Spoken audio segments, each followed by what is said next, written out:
Permaisuri Laila dan Bara si gegasi beruang yang bijak.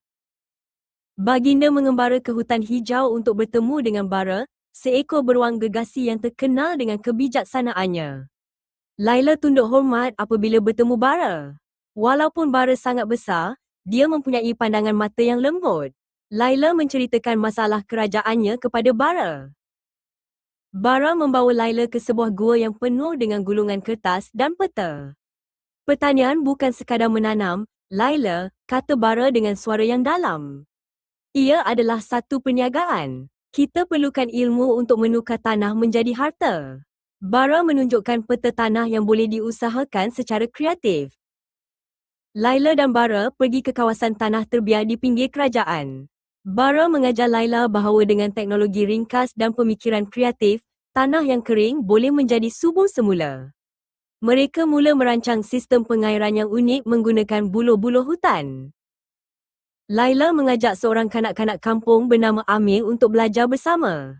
Hormatilah tanah ini, Amir, pesan Laila. Jika kita menjaganya dengan syukur, ia akan memberi pulangan yang lumayan. Mereka mula menyemai benih sayur-sayuran yang bermutu tinggi yang dibawa oleh Bara. Bara menunjukkan cara kreatif untuk menyiram pokok tanpa menggunakan tenaga yang banyak. Dia membina kincir air daripada kayu terpakai. Amir sangat kagum melihat air mengalir masuk ke kebun melalui saluran buluh. Bara mengingatkan bahawa idea baru adalah kunci kejayaan perniagaan. Beberapa bulan kemudian, kebun itu dipenuhi dengan hasil yang menghijau.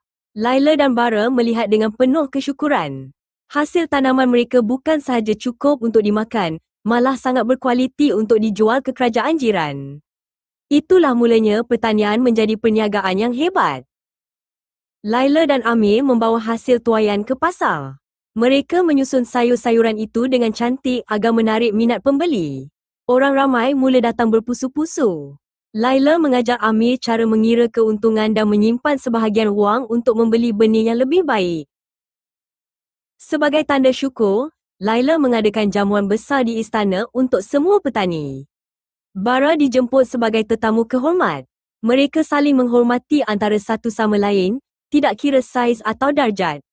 Laila berterima kasih kepada Bara kerana mengajarnya erti sebenar usaha dan kreativiti. Kini, Kerajaan Seri Wangi terkenal sebagai pusat pertanian yang maju.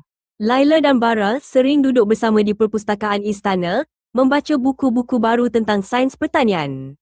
Mereka sedar bahawa ilmu dan rasa syukur adalah baja terbaik untuk kejayaan yang berpanjangan.